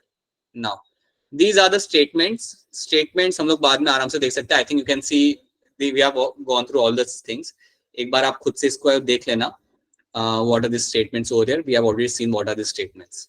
Okay, now let's try to talk about my megasporogenesis. तो अब हम यहाँ पे डिस्कस करेंगे हमारे यहाँ पे मेगास्पोरोजेनेसिस। तो हम यहाँ से स्टार्ट करते हैं। ऑलराइट, अब थोड़ा ध्यान दो यहाँ पे, मतलब ध्यान आई होप अभी तक सब लोग दे ही देते, वैसे भी थोड़ा और ध्यान दो। So now assume that when you have a ovule over here in the centre you have a nucleus, you know that. अब आपको एक चीज यहाँ पे याद रखनी है कि आपको जो न्यूक्लियस यहाँ पे है, the nucleus you have in the centre, nucleus के सारे सेल मेरे यहाँ पे रहेंगे डिप्लॉयड। सो मेरा जो सेंटर में जो मेरे यहाँ पे सेल्स थे, though all the cells over there were my nucleus, right? And you know that nucleus के सारे सेल्स जो मेरे यहाँ पे होते हैं, they are going to be diploid. So one of the cell of the nucleus will behave like a megaspore mother cell. तो एक सेल यहाँ पे होगा आपके न्यूक्लियस का, one of the cell of the nucleus, just wait a minute, one of the cell of the nucleus will behave like a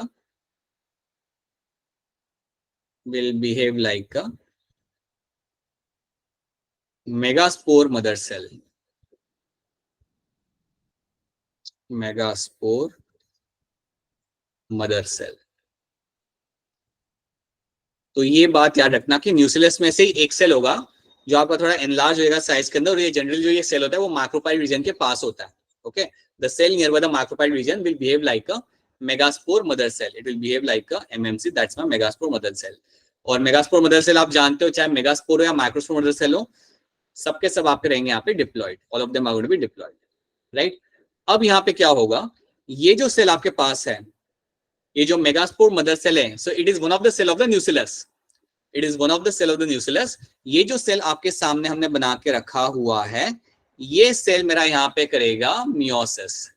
this megaspore mother cell will undergo meiosis. तो इसने अब यहाँ पे करना है आपका यहाँ पे meiosis, so this will carry out meiosis.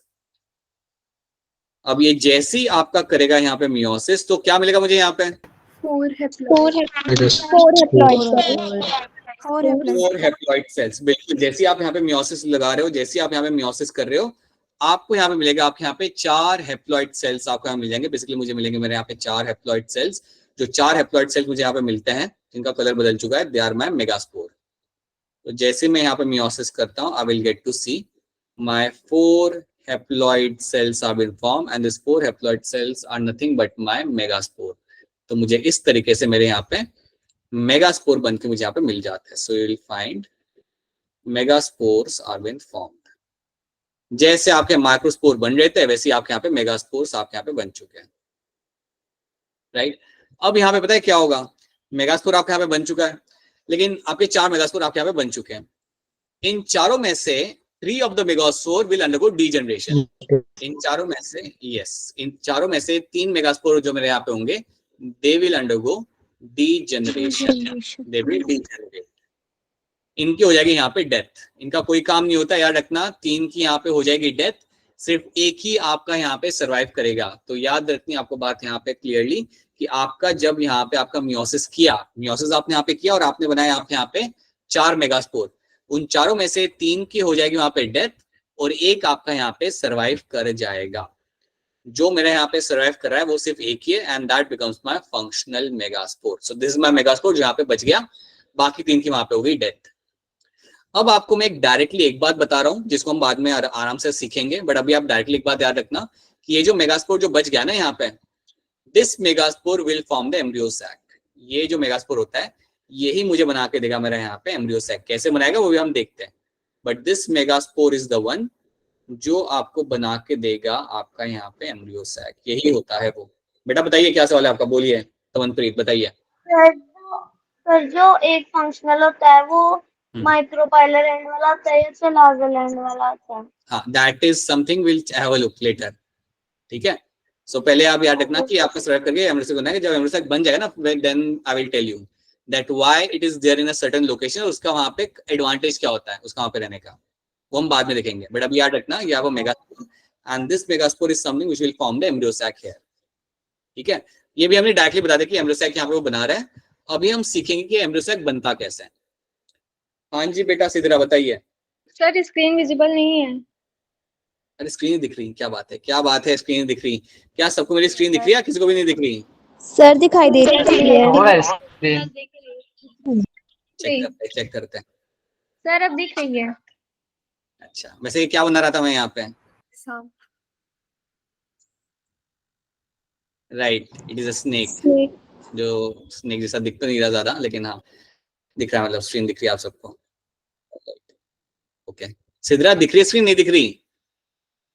ये सर अब दिख रही है। दिख गई। नेटवर्क इशू होगा बेटा, नेटवर्क इशू होगा आपके एंड पे, होता है कभी कभी। सो now you have a megaspore. Megaspore से हम बनाएंगे हमारे यहाँ पे एम्ब्रियो सैक, ठीक है। और एम्ब्रियो सैक अब कैसे बनता है हम यहाँ पे देखना चालू करते हैं। सो अब समझो यहाँ पे है मेरा यहाँ पे मेगास्पोर, अज्यूम दैट ये मेरा जो बच गया ना मेगास्पोर वो मेरा यहाँ पे खड़ा है। Obvious is my haploid megaspore मेरा यहाँ पे है। नाउ दिस हैप्लॉइड मेगास्पोर जो यहाँ पे मेरा बच चुका है, इसके अंदर आपको यहाँ पे क्या मिलेगा, what do you get to see happening here ना, दैट यहाँ पे अब आपका होगा 3 times mitosis। So megaspore which has survived will undergo mitosis how many times? 3 times. So this megaspore will undergo mitosis. It will undergo mitosis, that too 3 times. So 3 बार आपका यहाँ पे mitosis होगा, लेकिन ये माइटोसिस थोड़ा इंटरेस्टिंग होता है। Interesting क्यों होता है? क्योंकि यहाँ पे माइटोसिस होने के बाद आपका साइटोकाइनेसिस यहाँ पे नहीं होगा। याद रखना 3 times जब यहाँ पे माइटोसिस होगा, एक भी बार आपका साइटोकाइनेसिस आपको होते हुए आपको यहाँ पे नहीं मिलेगा। बताइए बेटा, कुछ सवाल किसी का? आई थिंक इसने हैंड रेज किया, बताइए। नो सवाल, गलती से हैंड रेज हो गया। Okay, so no cytokinesis will be seen happening over here. तो आपने किया यहाँ पे अपना mitosis which will be happening 3 times, और 3 टाइम्स माइटोसिस करने के बाद व्हाट यू फाइंड कि यहाँ पे आपका माइटोसिस तो आपका हो रहा है, but cytokinesis cell wall formation आपका यहाँ पे नहीं होगा। There will no any, there won't be any kind of cell wall formation. So wall formation आपको यहाँ पे होगा होते हुए नहीं। अगर आपका यहाँ पे माइटोसिस हो रहा है और अगर आपका वॉल फॉर्मेशन अगर आपके यहाँ पे नहीं हो रहा, तो इसका मतलब क्या होता है मालूम है क्या? इसका मतलब ये होगा कि आपको मिलेंगे यहाँ पे कई सारे nucleus but no wall formation. So now what you will get to see, you will have a good number of nucleus, but there won't be any kind of like wall formation happening. कितने nucleus मुझे यहाँ पे मिलेंगे? मुझे मिलेंगे मेरे यहाँ पे 8 nucleus. Yes, I will get to see, मुझे यहाँ पे मेरे 8 न्यूक्लियस मेरे मुझे यहाँ पे खड़े हुए मुझे यहाँ पे मिल जाएंगे, राइट। अभी तो स्टार्टिंग में तो सब रैंडमली खड़े होते हैं, बाद में उनको हम अलग अलग भेज देंगे, but you will get to see 8 nucleus will be seen over here. 8 nucleus आपको यहाँ पे देखने के लिए आपको मिल जाते हैं, और याद रखना यहाँ पे आपका साइटोकाइनेसिस आपका यहाँ पे नहीं हुआ है, तो ये बात याद रखना। So now you have a cell, right, and the cell has 8 nucleus. So 8 nucleus आपको यहाँ पे दिख रहे हैं। So you have 8 nucleus can be seen over here with no cytokinesis. अब क्या होगा यहाँ पे कि 8 न्यूक्लियस यहाँ पे बन चुके हैं, ये सारे अपने पर्टिकुलर लोकेशन पे जाके खड़े हो जाएंगे। So now what will happen, this 8 nucleus will come and stand in a certain locations, अपने अपने लोकेशन पे जाके अपने आप का स्पेस ऑक्यूपाई कर लेंगे। सो now let's see what will be happening. 8 nucleus मेरे यहाँ पे बन चुके हैं, ये सब लोग अपने अपने साइड पे जाके वहां पे खड़े हो जाएंगे। Now let's try to make it look, let's have a look at the same thing into a bigger picture. Let's make a better picture over here. देखो यहाँ पे क्या हो रहा है, you have a micro megaspore mother cell, यहाँ पे है मेरा मेगास्पोर मदर सेल, इसने किया मेरा यहाँ पे मियोसिस, और मियोसिस करने के बाद आपको यहाँ पे आपके मिल गया आपके tetrad, you have received your megaspore tetrad. आपको यहाँ पे आपके मेगास्पोर टेट्राड आपको यहाँ पे मिलता है,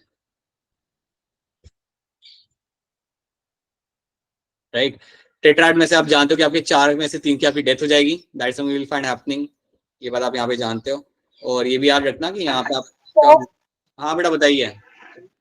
तब ये ना स्टार्टिंग में जुड़े होंगे जैसे वो जुड़े थे माइक्रोस्पोर्स।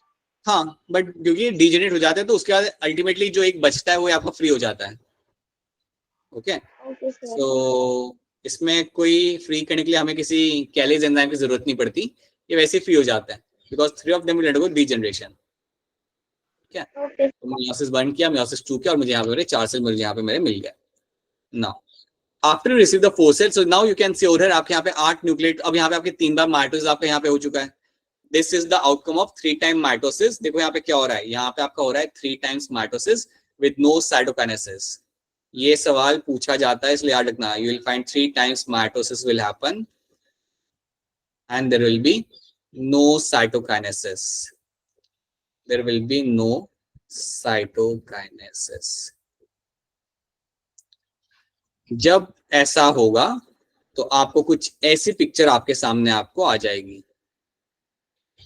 8 न्यूक्लियस मेरे यहाँ पे बन चुके हैं और मेरा बीच में कोई भी वॉल फॉर्मेशन मुझे यहाँ पे नहीं दिख रहा, कोई भी मेरा यहाँ पे सेल वॉल फॉर्मेशन मुझे यहाँ पे दिख नहीं रहा, राइट।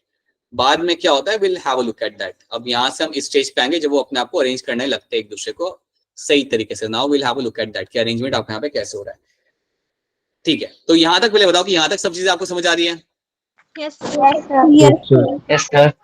एक और मेरा सवाल है आपसे, आई विल एक्सपेक्ट यू कि आप थोड़ा सा क्लास में रुक जाना, वेट फॉर आज का क्लास 15 मिनट्स, थोड़ा और हम लोग बैठ जाएंगे। So I hope you are okay with that, with the sitting for 15 more minutes in the class. yes, sir. अब सिर्फ 4 लोग नहीं है बोला तो नहीं, कुछ लोग हैंड रेज कर रहे हैं, अच्छा हम सब दे रहे हैं, ठीक है रुक जाओ, एक दिन की बात है, कुछ नहीं होता।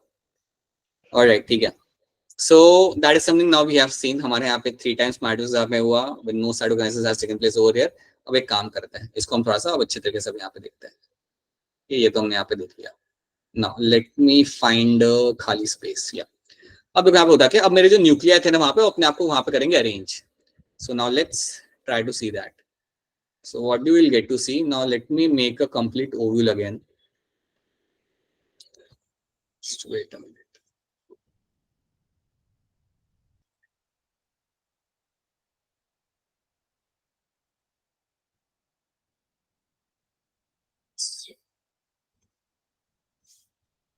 right?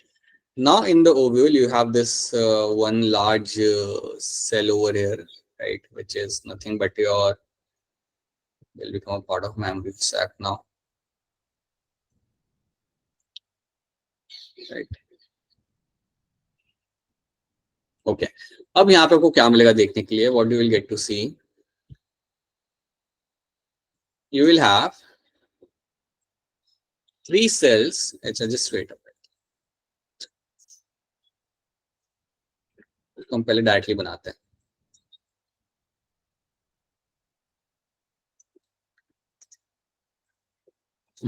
तो आपके 3 न्यूक्लियाई थे, वो आपके एक कॉर्नर पे जाके यहाँ पे खड़े हो गए. कोई बताएगा ये कॉर्नर पे जाके वो खड़े हुए, वो कॉर्नर मेरा कौन सा है? What is the name of the corner over here? हाँ जी, चलाजल एंड पे जाके वो लोग खड़े हो गए वहां पे, राइट? उसके बाद यहाँ पे क्या हुआ, नाउ लेट मी, ये थोड़ा सा ब्रॉड बन चुका है यहाँ पे, इसको थोड़ा सा,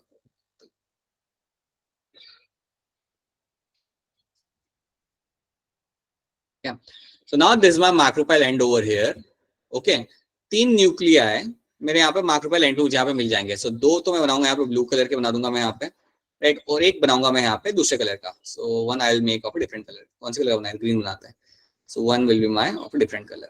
तो यहाँ पे मेरे 3 न्यूक्लियाई मेरे यहाँ पे आके खड़े हो गए, और 2 न्यूक्लियाई मेरे यहाँ पे होते हैं जो सेंटर में आके यहाँ पे अरेंज हो जाते हैं. 2 nuclei will come in the center and will get themselves arranged in the center. Okay, अब देखो यहाँ पे क्या होता है, मेरे न्यूक्लियाई जो मेरे 8 थे यहाँ पे, उन्होंने अपने आप को यहाँ पे अरेंज कर लिया, 3 ऊपर, 2 बीच में और 3 एकदम माइक्रोपाइल एंड पे जाके यहाँ पे खड़े हो गए. Now there will be a wall formation. अब इनको अपनी अपनी यहाँ पे वॉल मिल जाएगी. तो इसको यहाँ पे अपनी वॉल मिल गई, सो ही इज हैप्पी. सो यहाँ पे मेरे वॉल फॉर्मेशन यहाँ पे हो जाता है. So these 3 cells are been formed. Similarly जो मेरे माइक्रोपाइल एंड के जो मेरे यहाँ पे सेल न्यूक्लियाई होंगे, उनको भी उनकी खुद की वॉल यहाँ पे मिल जाएगी. सो this will also have it's wall. ये ब्लू वालों को भी अपनी वॉल मिल जाएगी. जो ग्रीन वाला है मेरा यहाँ पे, इसको भी हमारी एक यहाँ पे वॉल आपकी मिल जाती है. जो बीच में जो 2 मेरे यहाँ पे न्यूक्लियाई होते हैं, the 2 nuclei in the centre I have, they don't have their own wall. इनके पास खुद की यहाँ पे वॉल नहीं होती. अब आपको यहाँ पे याद रखना है कि जब आप देखते हो इस स्ट्रक्चर को, you will find now this complete structure over here is present in a single cell. This complete structure जो आपको यहाँ पे दिख रहा है, आपको यहाँ पे, ये आपको मिलेगा देखने के लिए एक सिंगल सेल के अंदर ही. So let's change the colour. तो यहाँ पे एक सिंगल सेल के अंदर ही आपको ये पूरा स्ट्रक्चर आपको यहाँ पे दिख रहा है, right? This everything is seen in the single cell, right? अब हम यहाँ पे क्या करेंगे, हम करेंगे इसका लेबलिंग. चलाजा एंड पे जो मेरे यहाँ पे 3 सेल है, चलाजा एंड पे जो मेरे यहाँ पे 3 सेल है, इन 3 सेल का नाम यहाँ पे आपका होता है antipodal. call them as a antipodal cell. Okay. उसके बाद जो मेरे 2 ब्लू कलर के यहाँ पे सेल हैं, जो 2 ब्लू कलर के मेरे सेल हैं, which are near the macropyle end, जिसके नाम आप लोग काफी अच्छे से आप सब लोग आप जानते हो. माइक्रोपाइल एंड के पास जो मेरे यहाँ पे सेल बने हुए हैं, these 2 cell over here, these 2 cell are called as my synergid cell. These are my synergid cells. Right? अच्छा, कोई कह रहा है कि सर सेंटर में चाहिए बना रहा, थोड़ा आपने साइड में बना दिया, ये कह रहे हो ना आप? हाँ, मैं जानता हूँ. हाँ, एक्सेल में हमने साइड में बनाया है, राइट? साइड में बनाया इसलिए ताकि अलग से आपको उसे दिखा सकूं, इसलिए. ठीक है? So you have a synergid cells which are going to be seen over here, and then you have the green one, जिसको हमने ग्रीन कलर का यहाँ पर लिखा हुआ है हमारा, that is going to be my egg cell. That is going to be your egg cell. ये है मेरा एग, ये है मेरा फीमेल एग, जिससे जाके मेरा मेल गैमेट फ्यूज करेगा. So this is my egg which you will get to see, जिससे जाके मेरा फीमेल गैमेट मेरे यहाँ पे फ्यूज करता है. अब एक बात याद रखना, your synergid cell plus egg cell, synergid cell plus your egg cell, they are collectively called as my egg apparatus. Right? इनको हम कलेक्टिवली एक नाम यहाँ पे देंगे, and that name synergid cell plus X cell को हम कलेक्टिवली यहाँ पे एक नाम देते हैं, and that name is called as my egg apparatus. तो हम बोलेंगे यहाँ पे as a egg apparatus.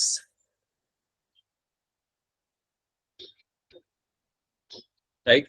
तो ये बात पहले आप दिमाग में उठा लो कि ये अगर आपके सामने कोई सवाल आता है, अगर आपके पड़ोसी अगर आपसे पूछते व्हाट इज एग एपरेटस, तो आपने बोलना है synergid cell plus egg cell are what is my egg apparatus, और सिनेगेट सेल मेरे यहाँ पे होते हैं 2 और एग होता है मेरे यहाँ पे 1, ठीक है। That is something you have to tell them, और ऐसे करके आपको अपना आंसर देना है, चुप नहीं रहना है वहां पे जवाब देना है।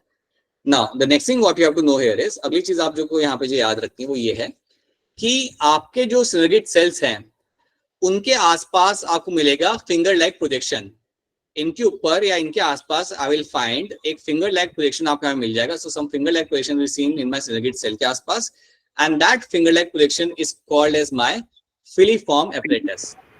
सो याद रखना कि आपके जो सिनेगेट सेल्स होते हैं उनके आसपास आपको एक फिंगर लाइक प्रोजेक्शन आपको यहाँ मिल जाएगा, and this finger like projection is called as my filiform apparatus. इसको हम बोलेंगे यहाँ पे फिलीफॉर्म एपरेटस। तो ये बात भी आपको याद रखनी है। अब सवाल ये आता है कि क्या करता है मेरे यहाँ पे फिलीफॉर्म एपरेटस, तो आपको एक बात यहाँ पे याद रखना, फिलीफॉर्म एपरेटस रिलीज करता है कुछ केमिकल अट्रैक्टेंट्स, हम देखते हैं आगे जाके उसके बारे में बात करते हैं। ये कुछ केमिकल अट्रैक्टेंट्स रिलीज करता है, या मैं कहूंगा कुछ केमिकल ऐसे ही रिलीज करता है, उन केमिकल की वजह से पोलन ट्यूब आपका ओव्यूल तक पहुंच पाता है। So it actually helps in the guarding of the pollen tube. Will see that again later, that statement मैं आपको वापस बताऊंगा, लिख दूंगा मैं आपका यहाँ पे, बट अभी याद रखना कि फिलीफॉर्म एपरेटस कुछ केमिकल अट्रैक्टेंट्स यहाँ पे रिलीज करेगा, अलॉन्ग विद सिनेगेट सेल के साथ ये काम करते हैं साथ में मिलके, और ये आपके पोलन ट्यूब को खींच के लाते हैं, और मैं कहूंगा गाइड करते हैं टुवर्ड्स द पोलन ट्यूब, खींच के नहीं लाते हैं बट गाइड करते हैं towards the pollen tube, right. So that is what actually happens over here, right. तो याद रखना that is my filiform apparatus जो आपको यहाँ पे देखने के लिए मिल जाएगा। अब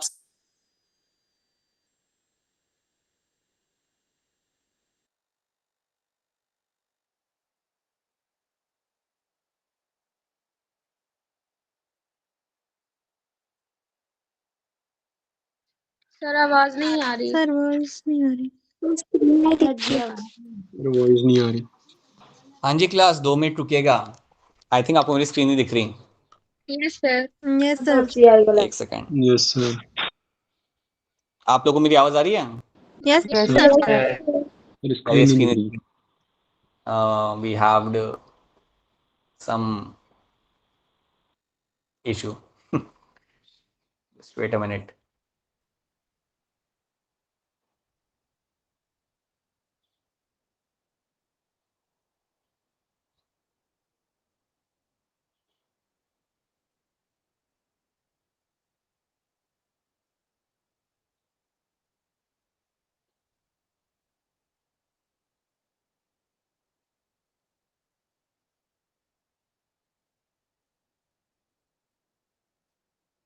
Wait a minute. Wait a minute. I'm just joining in.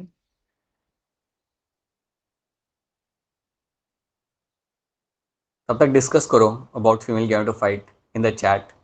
Normally discuss करते हो ना आप लोग कि क्या चल रहा है लाइफ में and everything. Discuss something constructive.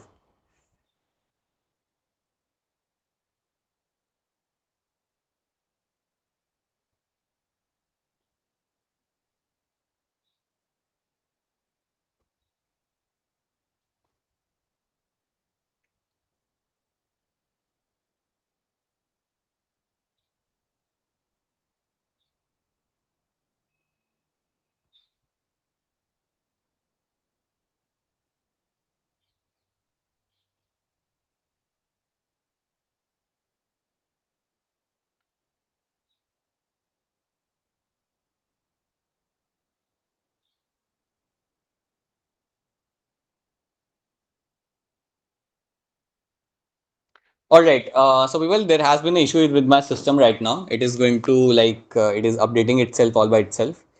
So okay, so in that case we'll have to wrap up the class. अभी हमें wrap up करना पड़ेगा। तो याद रखना हमने हमें यहाँ पे कहाँ तक हमने किया था। In today's class we have done till your embryo sac, ठीक है। embryo sac वाले not embryo, we have done till the formation of my antibodial cells from at the chalazo end. We have made the egg cell, we have made the egg apparatus, और जो centre में जो मेरे यहाँ पे 2 cell थे उसका नाम क्या होता है आप लोग बता दो मुझे, कितना टाइम उनका नाम क्या होता है? पोलर न्यूक्लिया, बिल्कुल से polar nuclei, right. Just wait for 5 more minutes. Polar nuclei आपको यहाँ पे सेंटर, तो ये हमने यहाँ पे बना लिया है। जैसे ही आपके सारे सेल्स सेकेंडरी न्यूक्लियाई बोलते हैं तो सर। समझ जाना कि आपका एम्ब्रियो सैक बन चुका है। Once you have this, all those things have been formed, we can very clearly say in that case that your embryo sac is been formed over there. आपका वहाँ पे embryo sac आपका वहाँ पे बन चुका है, ठीक है। तो that is what has been formed. अब हमें यहाँ पे क्या करना है, अब हमें बेसिकली यहाँ पे ज़्यादा कुछ करना नहीं है, हमने हमारा embryo sac यहाँ पे बना लिया। अब मैं क्या करूँगा आपके साथ मैं यहाँ पे कुछ क्वेश्चन शेयर करूँगा which will be there in the PPT itself. PPT में कुछ आपको यहाँ पे 8-9 क्वेश्चन आपको मिल जाएंगे। Make sure you solve those questions, make sure कि आप उन क्वेश्चंस को आप यहाँ पे सॉल्व करो, so that you have a thorough understanding of the thing which you are doing right now, right. अगर आपको यहाँ तक चीज़ें समझ आइए देन आपको क्वेश्चन सॉल्व करने में कोई दिक्कत नहीं आएगी। You should be able to solve all those questions will be based on flip operators and everything, right. So एक ये चीज़ हमें यहाँ पे याद रखनी है। I have to tell you couple of more things in this right now, but I think we can do that later as well, no issue with that, ठीक है। So the interesting thing is exactly at 7 the class collapsed right, all right, okay. So already well that's it from my end. If you have any question तो पूछ लो, अगर आपके कोई question है तो पूछ लो, या फिर अगर कोई अलग से सवाल पूछने then you can wait over here. Sir network तो हमारा साथ नहीं देना अरे बेटा, because it will take some time over here for me to join in again. But yeah, if you have some specific question तो आप रुक सकते हो क्लास में। मुझे I think within 10 minutes I think I will be there in the class because I have to stop the recording as well. Just wait a minute. अच्छा, बाकी ये बताओ मुझे कि यहाँ तक सब समझ आ रहा है जो आज हमने किया? हमने मेल गवर्नमेंट हमारा खत्म किया और हमने एमबीए सेक्टर हमने देख लिया sir. Yes, sir. Yes, sir. तो अब मैं 2 असाइनमेंट शेयर करूंगा आपके साथ, दोनों ही सॉल्व करने की कोशिश करना। सॉल्व हो भी जाएंगे आपसे वो असाइनमेंट, एंड देन जब हम लोग वापस से मिलेंगे ना, so yeah will have a look at the remaining part as well, right. And you might even have an extra class, you might possibly have an extra class in a few days, जिसके बारे में आपको like फिर Mohit sir आपको inform करेंगे। Okay, so yeah please take that into account, ठीक है। So alright then people, yeah you can drop off in case if you have no queries और कंसर्न्स, तो आप ड्रॉप ऑफ कर सकते हो। Will catch you again in few days, और assignment share करूंगा वो सॉल्व करना। Just make sure you solve the assignment and get back to me on that, right. तो 2 सेपरेट पीडीएफ तो आपको मिलेंगे। उसके साथ साथ you will also get to have a PPT जिसके अंदर आपके क्वेश्चन लगे हुए होंगे, तो सब आपको सॉल्व करना है। एंड इट वोंट टेक रफली सब कुछ मिला के 20 मिनट से ज़्यादा टाइम लगेगा नहीं आपको सॉल्व करने में, ठीक है। ऑलराइट, चलो then, bye everyone, bye, good night. Bye, yeah sir. And you can ask bye sir. Yeah bye bye bye, good night. हाँ जी महेश बताइए, महेश कुछ कहना चाहते हैं, बोलिए महेश।